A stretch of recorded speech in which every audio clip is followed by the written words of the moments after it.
Part D, Fibonacci formula and linear recurrence relations.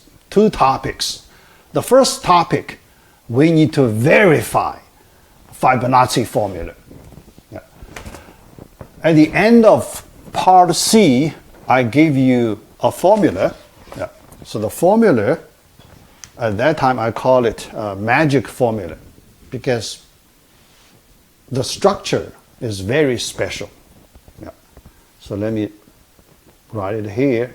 F sub n equals 1 over root 5 times parenthesis golden ratio phi to the n minus negative 1 to the n over phi to the n.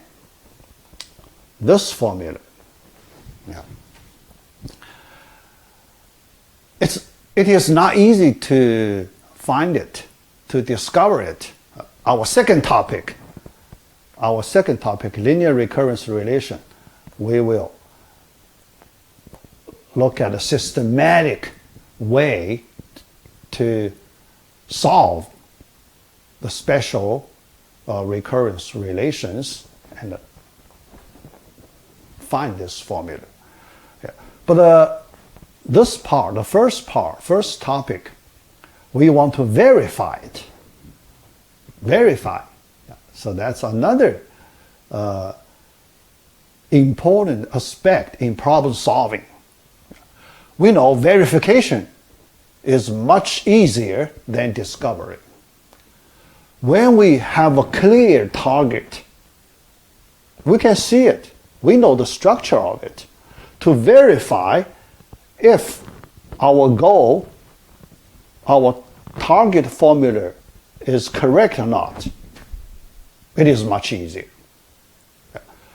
But if we do not have a clear target, we need to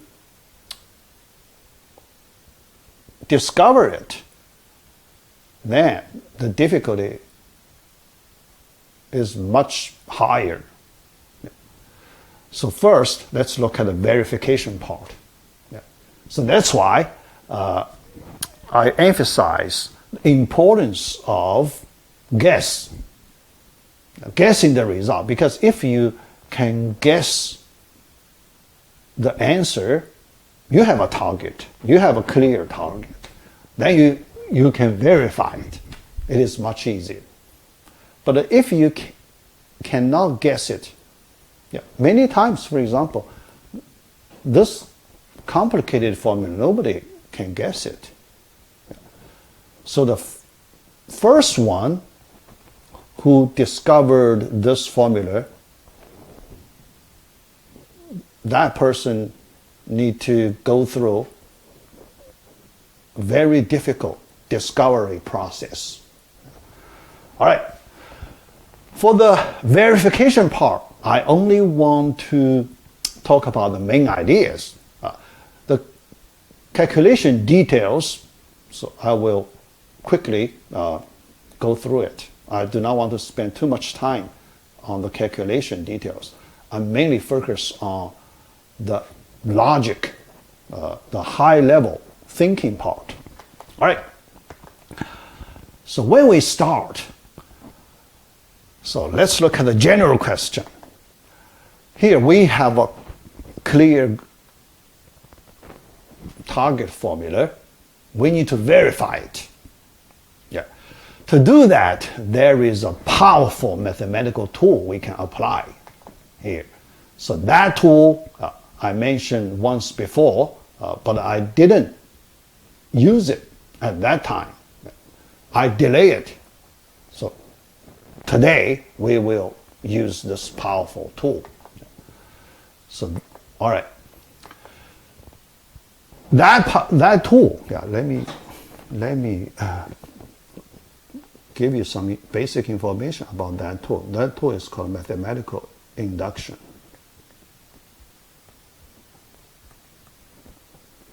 Mathematical induction. Yeah. All right. Yeah. In your discrete math, you learn this topic Very abstract but very powerful. Here we need to use it. In mathematical induction, there are 3 steps. Standard 3 steps. The first step, verify.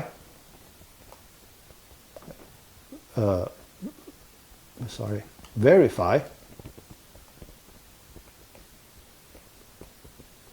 the base cases. The base cases. Yeah. Because sometimes you need to verify more than one base case. Base cases. Here, for our situation, look at the structure of the formula. At the right-hand side, there are 2 consecutive terms. Yeah. Consecutive because left-hand side, our target term, f sub n, subscript is n. Then the next 2 subscripts, n minus 1, n minus 2. So there are 2 consecutive subscripts. In order to take care of those 2 consecutive Fibonacci numbers, when we do the verification, we need to verify 2 base cases.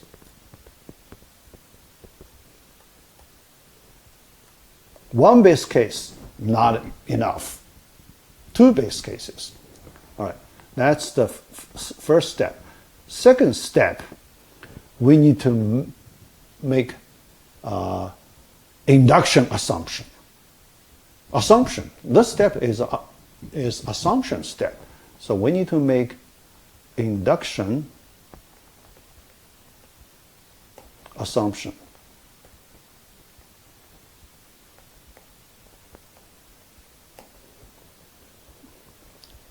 Yeah.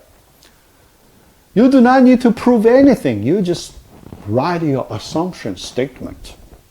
And step 3 is the most important step. Yeah. Verify. Still another verify step. Verify the formula. Yeah.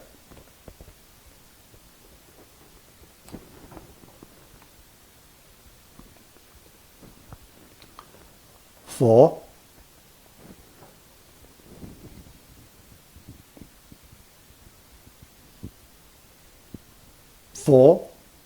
yeah, let me call for the extension case.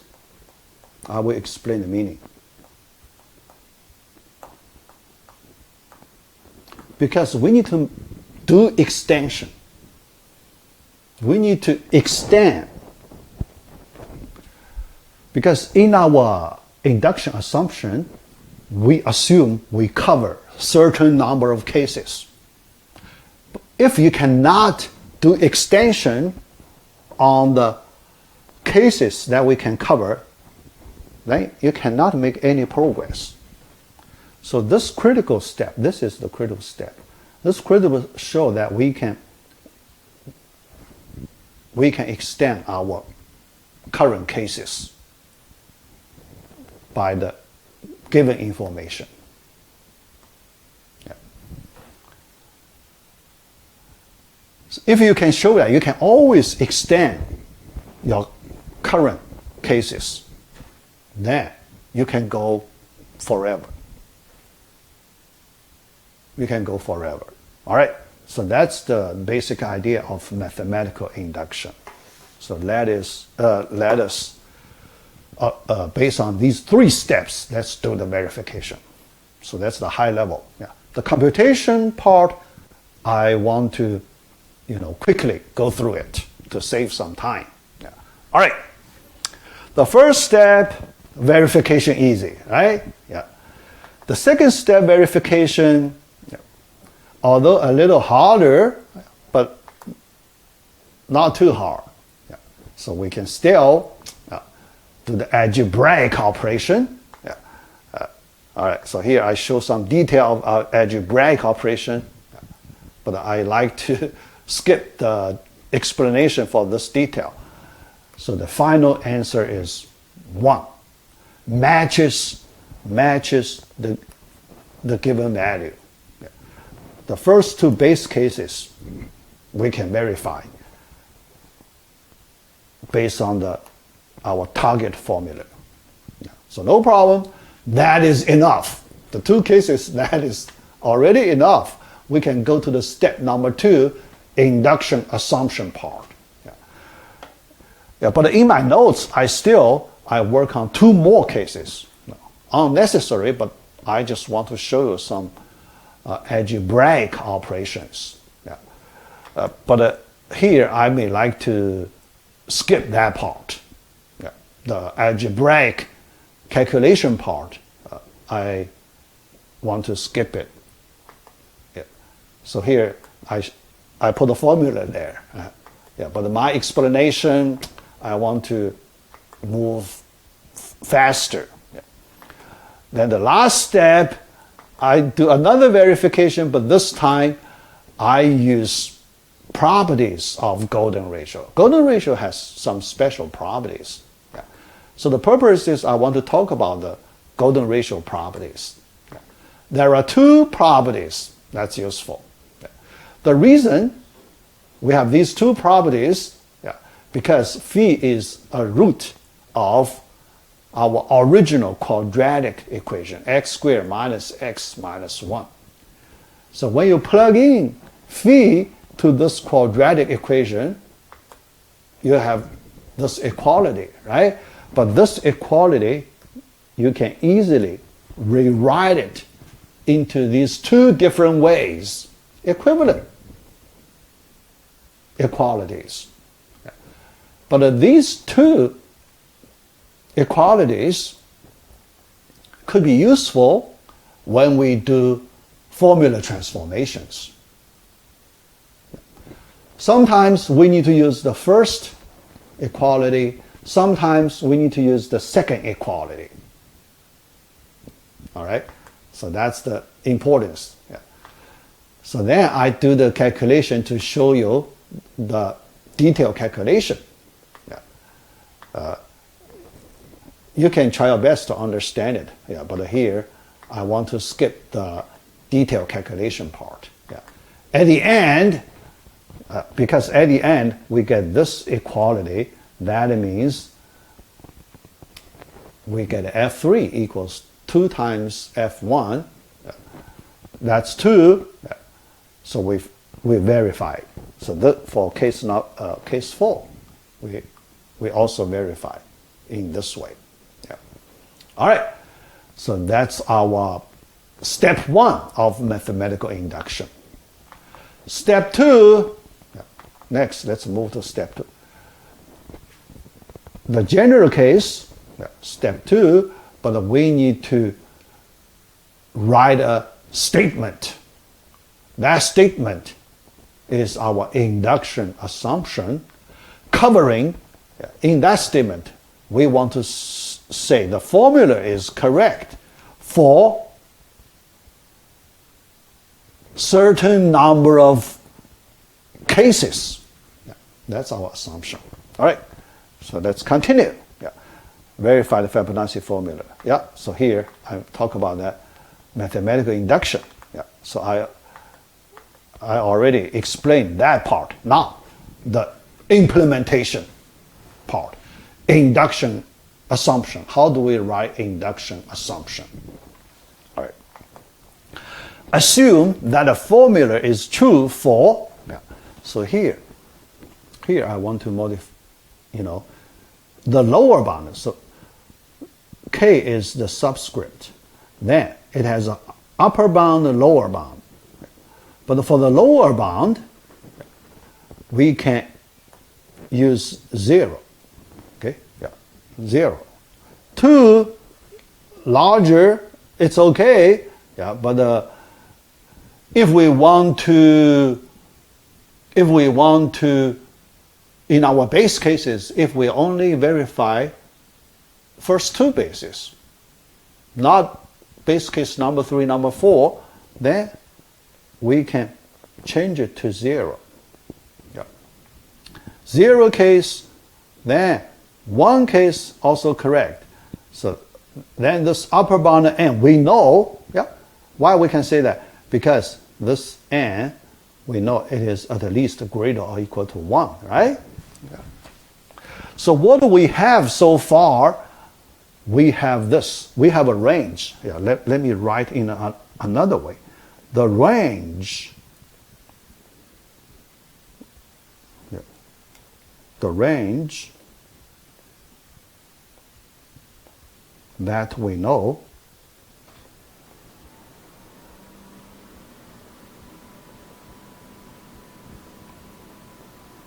the formula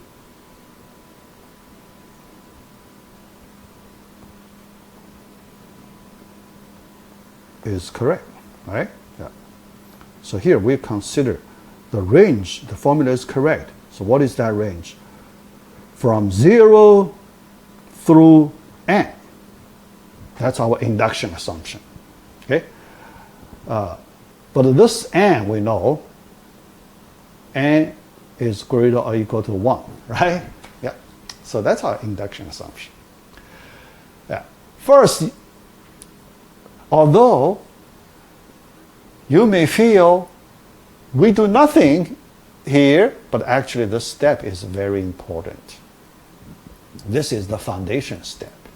Yeah. So we build a foundation step. We have a foundation. Yeah. The formula is correct based on this base range. Yeah, we can call this, you know, so this is the base range. Yeah, we have a base range. Let me write the base range.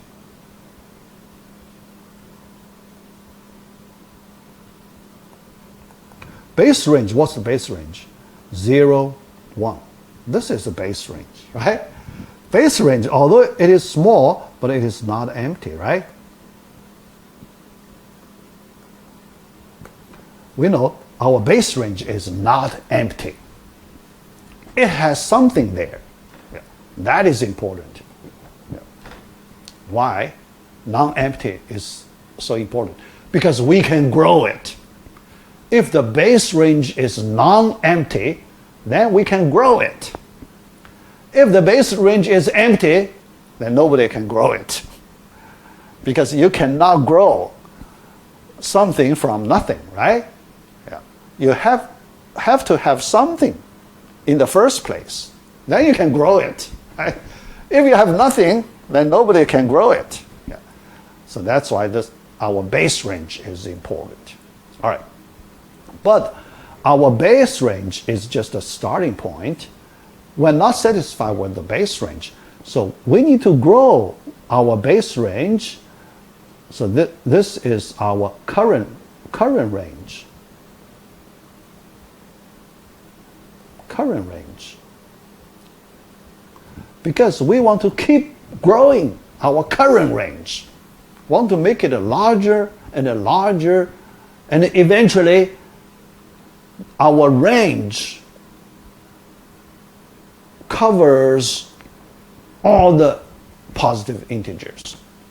That's our goal, our final goal. We want to show that our range eventually will cover all the positive integers. Then we complete the proof. All right, now step number 3. Yeah, I mean, so here the formula. Yeah, that's assumption. So we assume it is correct. Yeah.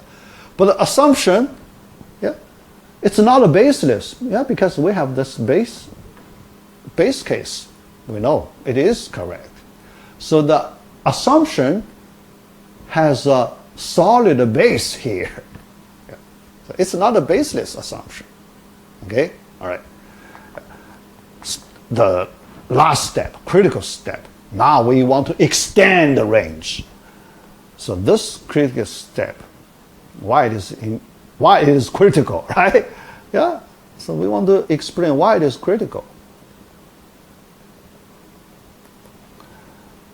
Because the goal of this step is extend the range. The range is extendable.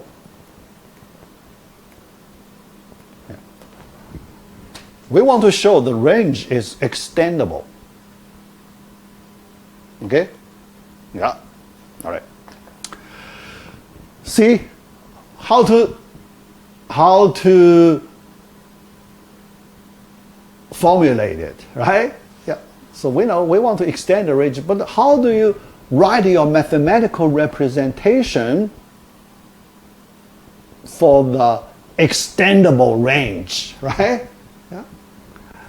This is the mathematical expression. Yeah. Look at the subscript. We want to use m plus 1. M plus 1 subscript out of the range, right? Out of the current range, right?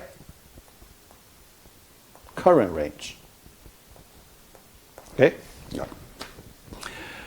If the subscript is out of the current range, then you cannot claim this formula is correct from our mathematical induction, from our step 2. From step 2, you cannot claim it is correct because out of the range. The subscript is out of the range. But we do not apply we do not apply induction assumption to show people this formula is correct. We will use other information to show it's correct. That is okay, right? We use other given information, show it is correct. After that, we can claim we know how to extend the range that is correct for this formula. That's the logic. That's the logic. Okay, all right. So there, let me show you the work now. The main idea of the work, formula transformation part. Our goal, we want to verify, not verify, yeah, because this recurrence relation always correct, right? That's our starting point, always correct. But our goal is verify this formula. That's our goal. Yeah. All right. But we apply our recurrence relation first as our first step. Yeah. Then, in this, the right-hand side of this recurrence relation, look at the subscripts. There are two subscripts. The first one is n. The second one is n minus 1. Look at these two subscripts. And these two, we know, they both belong to the current range, right? Induction, assumption. Look at the range. They both belong to the current range. Because the current range from 0 to n, this interval, right? Yeah, the integers in this interval. That means we can apply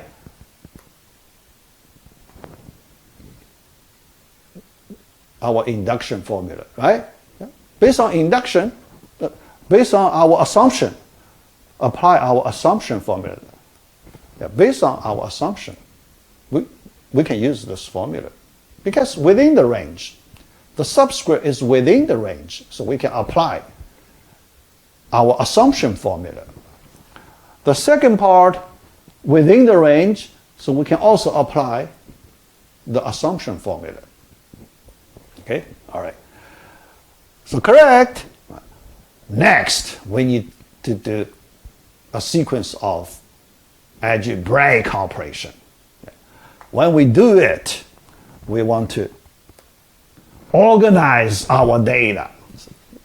We change the order of the terms.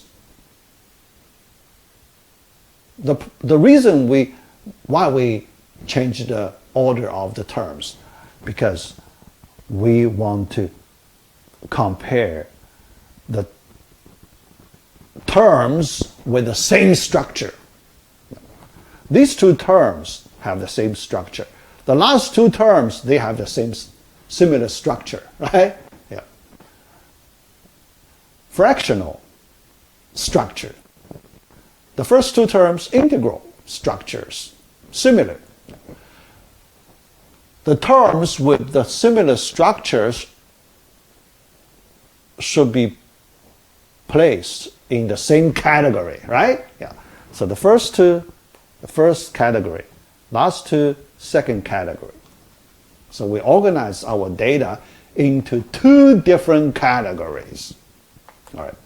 And when we do comparisons, yeah, so we compare them in different categories. In the integral category, first category, yeah, so the integral part of our target formula, this is the integral part of target formula. We envision, yeah, so we need to have, we as human problem solver, we should understand our problem. We should have some, intrinsic understanding. So here, based on our understanding, we envision, yeah, you can say guess, you always need to do a lot of guesses. So we guess these two parts should be the same. Then we verify it. So you need to make a lot of guesses, but every guess you need to verify it is correct. Here we verify it is correct. Right. Then the data from the second category, right? Our category number 2, with fractional structure, we also guess the data that belong to the second category, they should match each other. That's our understanding of the problem. Then we need to another verification.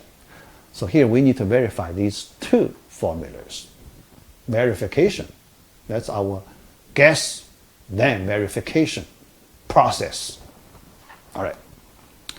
How to see the first one is correct? So we start with our second property, right? So this is the second property of golden ratio. Second property. We know it. We start from the second property, then we multiply both sides of the equality by this special term, phi to the n minus 1 term, both sides. After simplification, so we verify the first, our first guess. It's correct. We verify it. All right. But for second one, we also need to do verification. Yeah. All right. We need to do verification. The second guess. Yeah. This time, we want to apply backward thinking. Backward deduction. Yeah. So if this formula is correct, then we do some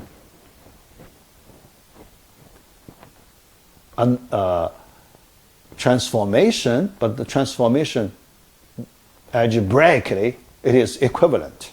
Yeah. All right. So we remove the common denominator. Remove the common denominator.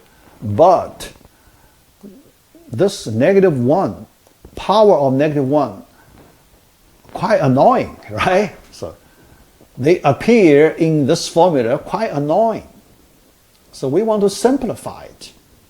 Eliminate power of -1. Distraction. we want to remove the distraction part. How to remove the distraction? So we multiply another appropriate power of -1. After simplification, you can see it is a much simplified formula, and this is the first property, right? Yeah. The first property of golden ratio. We have it. First property, golden ratio. It is correct. Yeah. But all our deductions for this part true for both directions. We can go from both directions, right? Both directions, all right? So the last formula, we know it's correct. Then we can go back to our starting point. Our second guess is correct. We have verified that our second guess is also correct. All right. Then our last conclusion statement, we can say this, our target formula is verified by legal, logical steps. All our deductions are legal. No problem, no hole.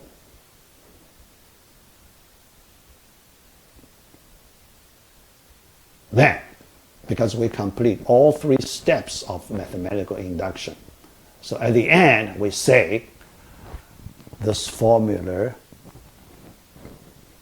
has been verified. It is correct for all positive integer n, or you can say for non-negative integer n, yeah, including 0. Yeah. That's the one important problem solving technique. Guess then verify. If you can make a good guess, then you can apply this powerful tool. So this example, you can see the power of mathematical induction. All right, so that's the first topic. Then the second topic.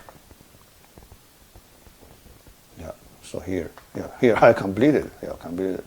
So I want to go to the second, D.3, linear recurrence relation. This time, yeah, because the problem from the first part, you need to make a good guess first.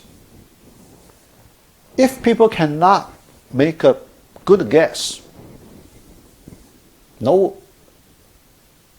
idea. Sometimes you have no idea. What is your target? Object. So target, you need to have a target object, right? Yeah. Sometimes you have a target direction, some very vague direction.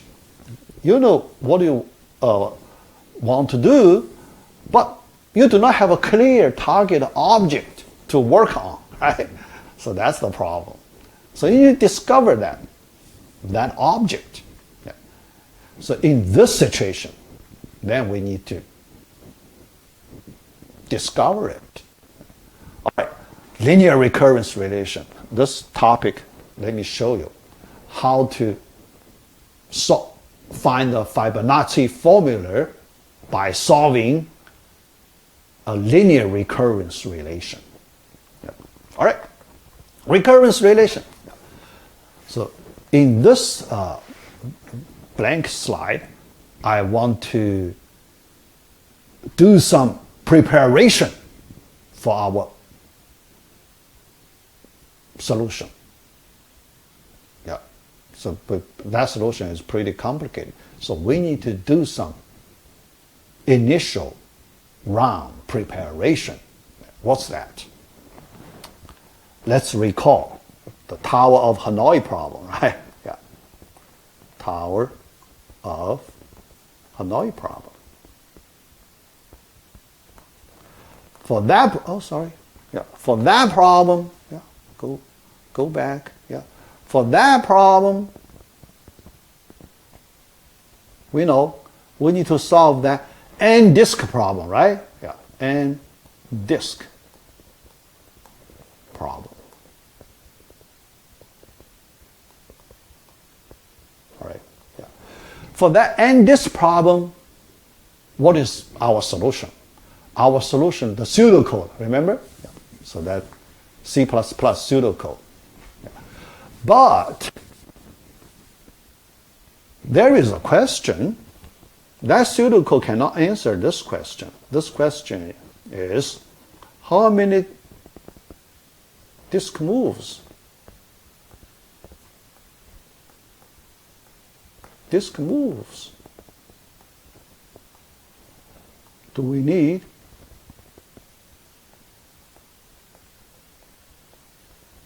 to solve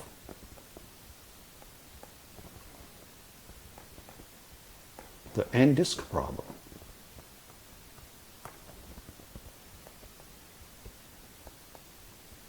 Right? We cannot answer this question from that pseudocode. The pseudocode, when you give an input, you get an output.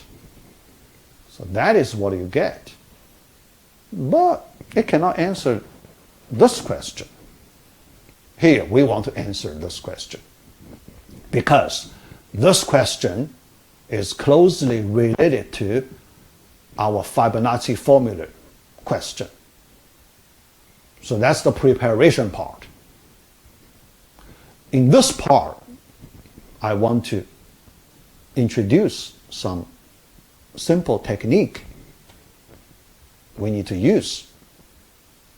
Then in our Fibonacci formula second part, we need experience from this example. All right. First, we need to write the recurrence relation, right? So here, let me let C function, C of n, counting. We want to count the number of disk moves. This function be the number of disk moves.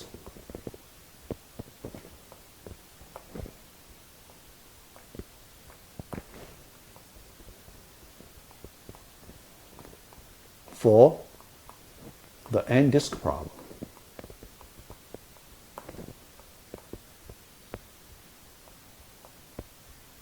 All right? So we need to work on this function. Our goal, we want to find the formula for this function, C function. Okay? All right. Then recurrence relation. C, first base case, right? So when you have a function, you need to have some initial values for this function. So C of 1 for solving the one disk problem. One disk. You just make one move. So that's the base case. All right. After that, for the n disk, let us recall the process when we solve that n-disk problem.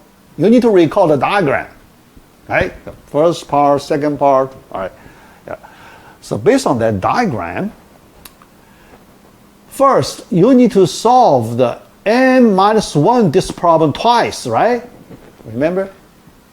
First part, you need to apply the solution of the top n-1 disks. Move those n-1 disks from the first peg to second peg. All right? Then After that, you move the bottom disk from first peg to third peg. All right.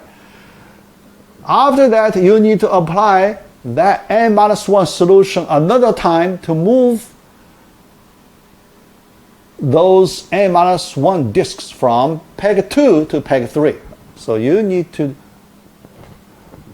make those number of moves twice. So that's why we multiply 2.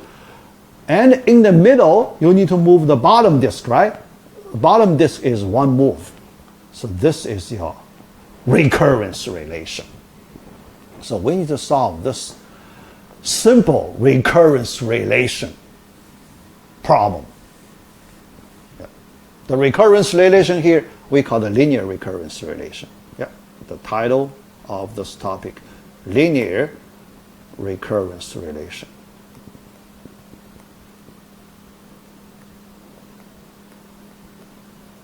Why linear? Because look at all the terms, linear term, right? Yeah, all the term, linear term. Because you do not see c squared, sorry. Well, what's that? What's wrong with it? I lost my handwriting. Oh, that's bad. I lost my handwriting. Oh. Let me try this way. Let me see if I can bring it back. Yeah. The first time I have this problem. Yeah. It's the software problem. First, let me get out of this presentation and see if I can bring it back. Keep the handwriting. Oh, I cannot. Oh, that's a huge problem. Yeah. That's a huge problem. Yeah. All right. Yeah. Because I do not want to write the same thing again, save time. So in the video you can see it. Yeah, but in my, yeah, yeah, but I want to write the equation. Yeah, I only write the equation. Yeah, the other parts I don't want to write it again. Yeah, so equation. Oh, I need to change the pen color. Yeah, that software not very reliable. Right. Base case C of 1 equals 1, C of n equals 2 times C of n minus 1 plus 1. All right. So no c squared term, right? Yeah.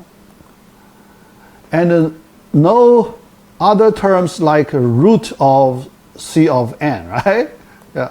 So all linear terms. So that's, we say it is a linear recurrence relation. All right. Second one, the order. Yeah, because the recurrent relation, there is the order concept. Order concept. All right. To represent the current function, then we need one previous, yeah, this is the n minus 1, the previous one, yeah, but only one term of its previous function. So the order is 1. Yeah. So we call it first order. So this is the first order linear recurrence relation. First order. Okay. All right. Then there is another special property, plus 1 thing. This plus 1 is a little special. Yeah. All right.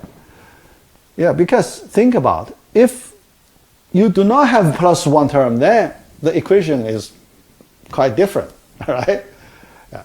Think about, if you do not have plus 1, is the equation easier or harder? If you remove that plus 1 term, the equation becomes easier or harder? Think about that. Based on your intuition, based on your basic understanding of the problem. Yeah. Remember the golden ratio of problem solving? Not golden ratio, golden rule. Yeah, I got confused. Different golden things. Golden rule of problem solving. All right.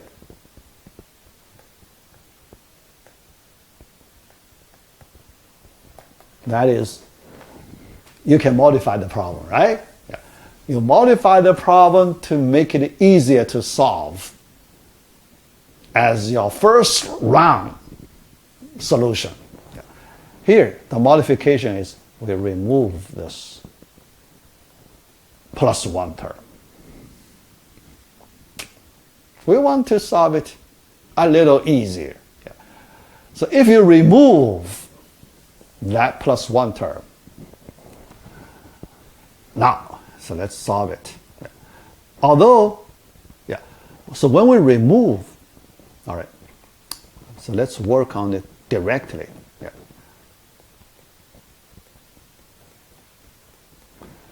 Next round we do iteration because this C of n minus 1 equals 2 times C of n minus 2. So we have 2 squared times C of n minus 2, right? Yeah. Then another round iteration, 2 cubed times C of n minus 3, and so on. Keep going. Yeah. Keep going. Yeah. The end. What is the end? All right? Yeah. We need to stop somewhere. What's the end of our iterations? The last step. Last step, we know the C part should be C of 1, right? The base case. The base case. Then the power of 2 part. What is the exponent number in this power of 2? We know the structure.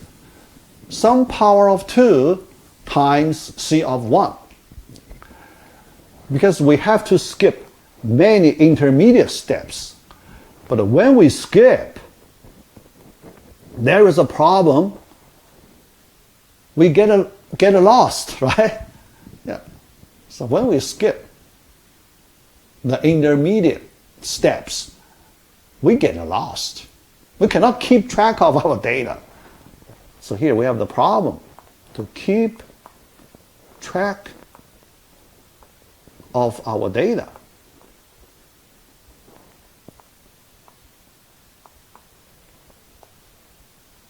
When we have this problem, how can we fix it? How can we fix it? We had this situation before.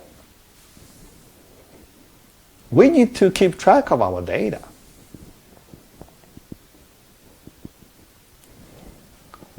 Remember in our first class, the chessboard example.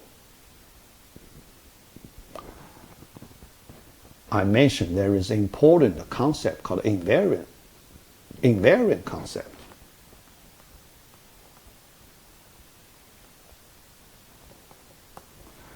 There is an invariant concept. If we can find appropriate invariant quantity here, we can use it to keep track of our data. Here, we can do it. How to keep track of our data? Invariant. What's the invariant part? First iteration, power of 2, the exponent number is 1. Then the parameter inside parenthesis n minus 1. Look at the 1 plus n minus 1. The sum is n, right? Yeah. The second expression, exponent number 2, then the parameter n minus 2, the sum also n, right? Yeah. The third one, exponent number 3, the parameter number n minus 3, the sum is also n. Can we treat the sum of the exponent number and the parameter number as the invariant concept. If we can, then we use this invariant sum. It is fixed from beginning to end. So we can use it to keep track of the data. That means this question mark, whatever the number is, plus 1, yeah, the parameter number, it is 1, it should be equal to the invariant quantity n. Invariant quantity n, so this question mark is n minus 1. N minus 1. Okay? Yeah? So we review. Yeah? So that in our first class, invariant concept, it is useful in problem solving. When you need to keep track of your data, you need to connect to this invariant concept. All right, let's move to the next step. Now, based on the golden rule, we have solved, because we can write the final solution, solution, right? This function is 2 to the n minus 1. We solve it. But that is our first round solution, right? It's not the original problem. It is a modified, simpler version of the original problem. We need to go back to the original problem, right? We need to add that plus 1 back. Add that plus 1 back. So our second round,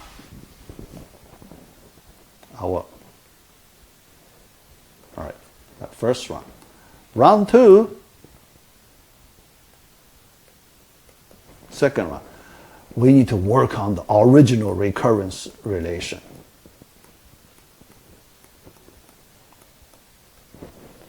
Without any change.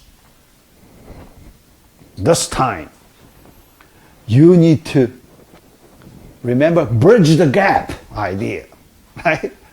There is a gap. These two versions of problem have a little gap between them. The question, how do you bridge this little gap? Plus 1 gap. What kind of operation, special operation, if you apply certain smart special operation on this equation, then that plus 1 is gone. That's the way we bridge the gap. We want to eliminate it. But we want to eliminate it in a graceful way.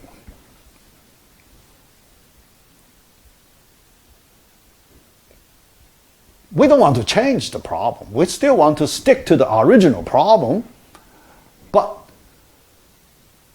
we do not want to see that plus 1 term. That's annoying. That plus 1 thing. A little annoying. Yeah. So we need to apply some appropriate algebraic operation to make it disappear. All right? So that's our idea. All right. So how to do that? Yeah.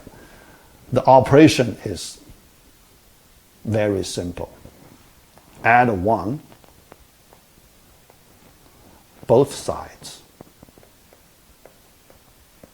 Both sides of the equation. Yeah. You add 1 both sides. Left hand side, C of m plus 1. Right hand side, 2 times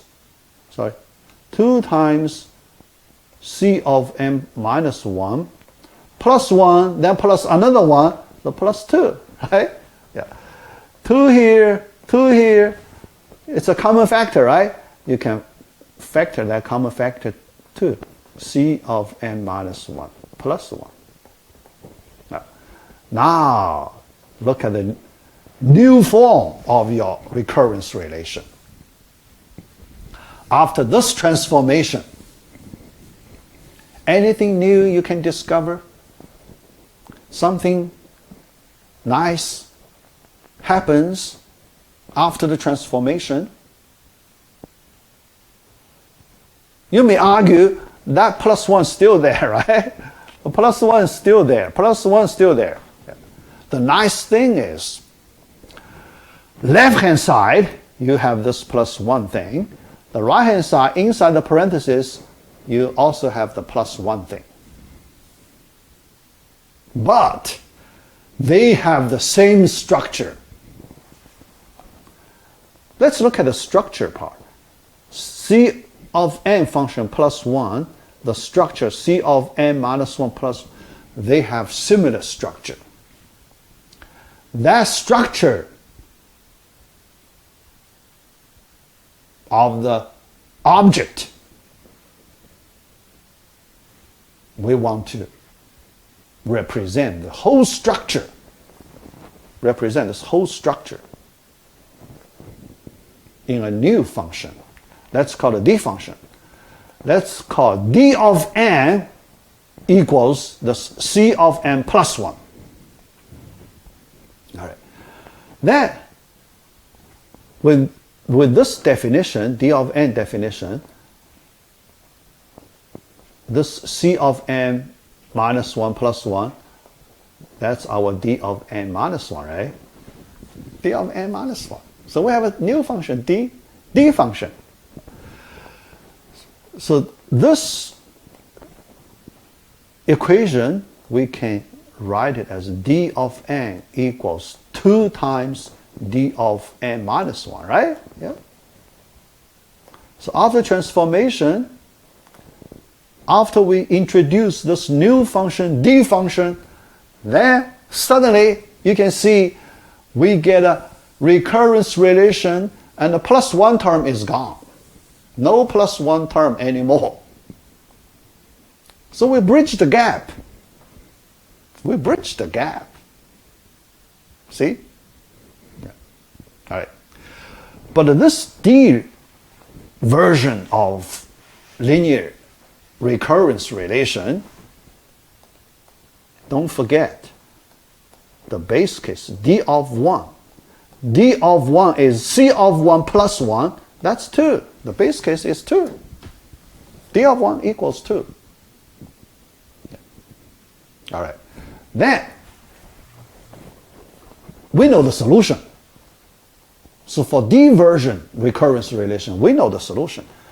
D of n equals 2 to the n minus 1 times D of 1, right?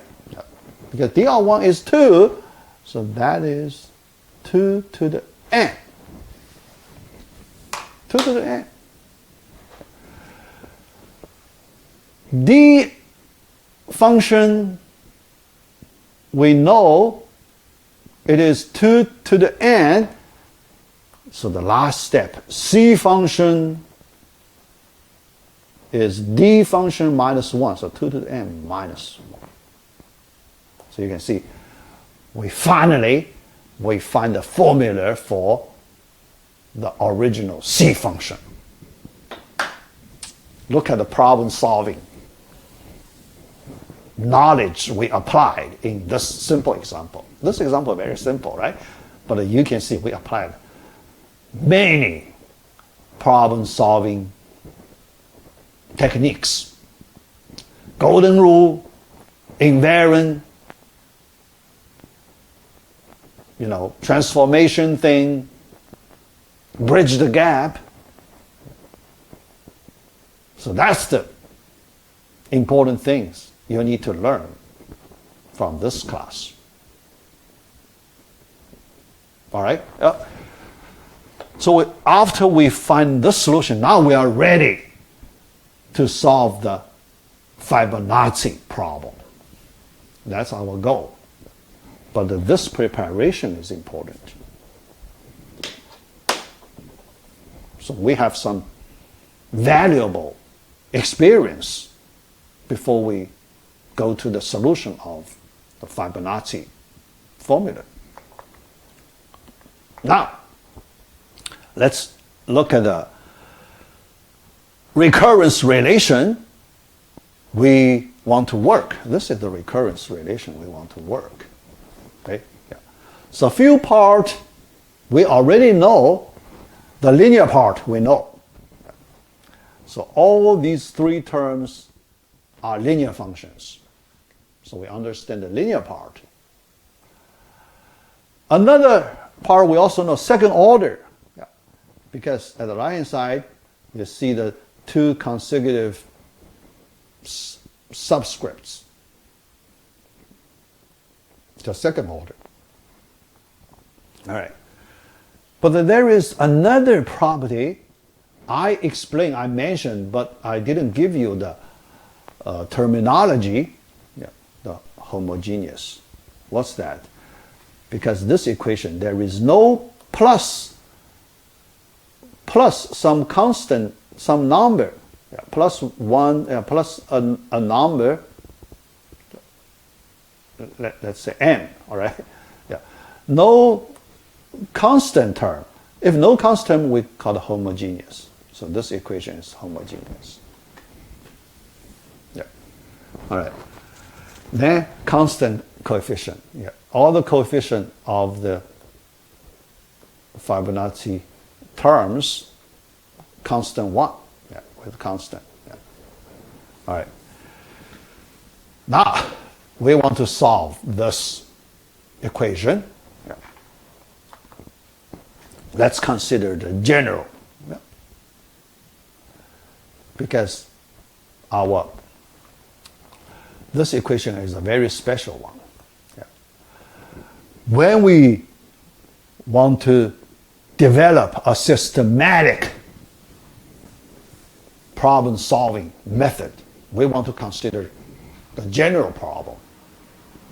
Here, the general problem, there is some capital A coefficient and also capital B coefficient. Very general. But the B should not be equal to 0. We do not allow B equal to 0. Why?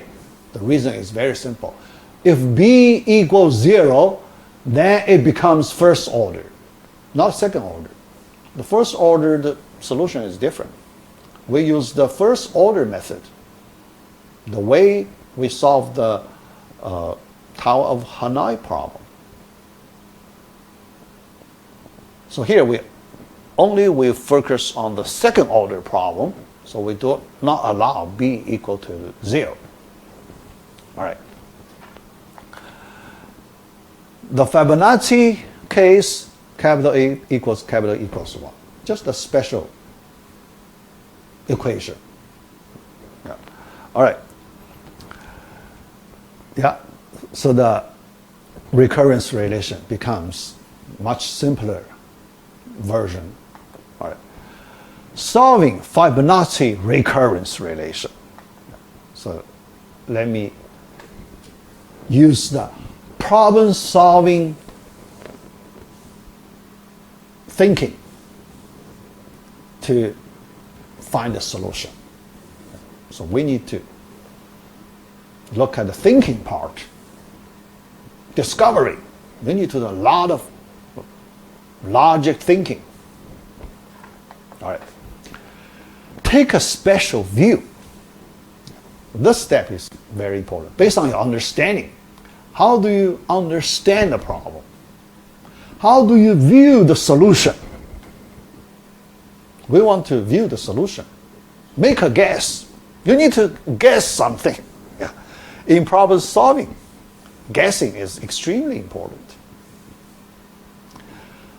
But the guess is based on your good understanding. Only after you understand the problem well, then you can start making guesses. Here, we need to guess something first. So, what do we want to guess? All right. So this view, what kind of view? this view. We change the view. Yeah. So what's the view? The view is the solution numbers we treat it as a sequence. Yeah. We change it. So all the numbers that satisfy this recurrence relation, we put them together, so that's a sequence. So our data, we study our data. Our data is a sequence of numbers. A sequence of numbers. That's our view. That's our special view. Why it helps? Yeah. So later, yeah. View is important. When you change a different view, you can see different properties. Why view is important? Because we can see different properties. Yeah. So here the view is a sequence of data.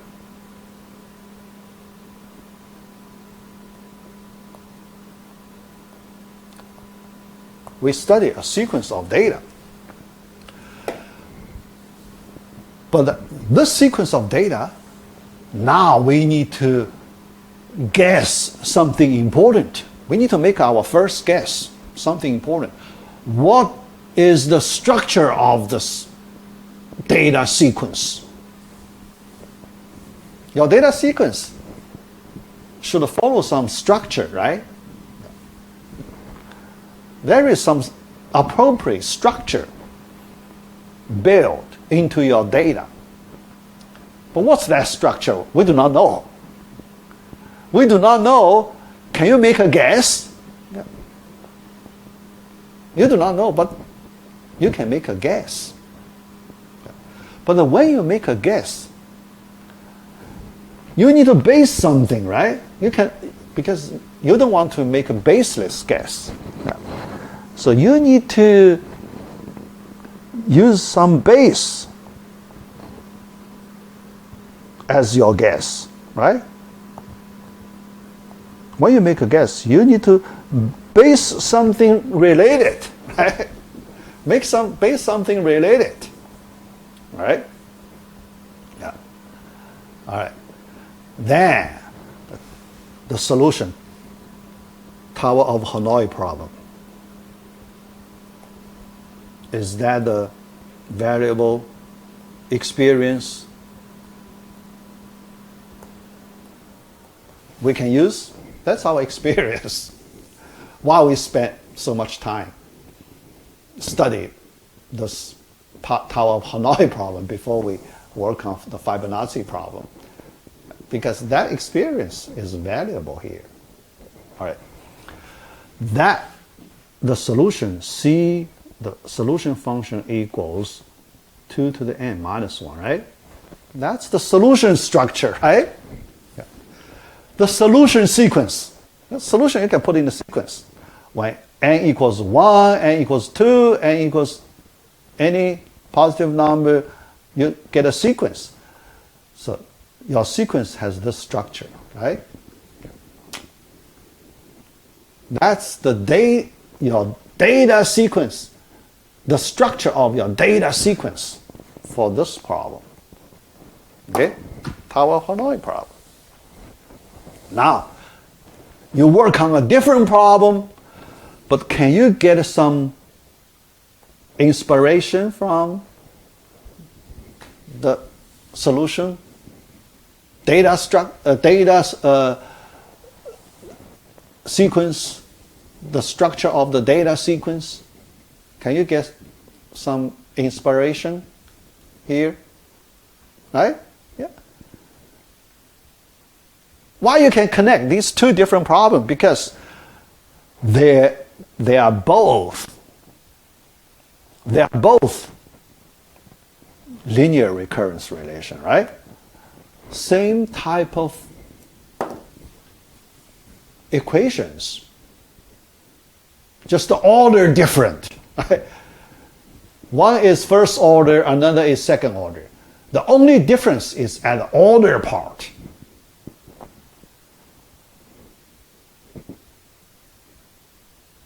If the only difference is at the order part, they should share some similarity, right? These two types of equations should share some similarity. That's our view. That's our understanding. So this part is our understanding. We as human problem solvers, based on our intelligence, we apply our intelligence. We as human problem solvers, we always use our understanding to change the forms of the given problem. Changing the forms of the given problems. Yeah. Here, because it's very close to the break time, so I just make some comments about our human intelligence and AI, artificial intelligence. These two types of intelligence are quite different. For human problem solvers, we rely on our understanding a lot. In our brain, so we do a lot of manipulation. We change the forms of the given data quite a lot. And we have a lot of imaginations. So we can change this way, we can change that way. Okay? So many different ways we can do. Another important thing we can do as human problem solvers, we can set new rules. We can define new rules. Yeah. That's the power of human intelligence. Okay? Yeah, here I talk about power of human intelligence.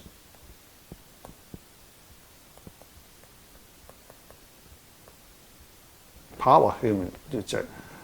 We can make a lot of rules.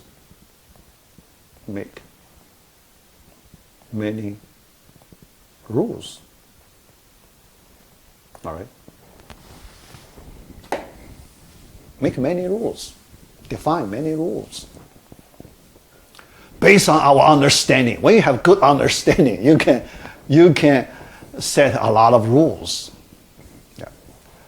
But AI, artificial intelligence, they cannot make rules. Okay? They don't have understanding.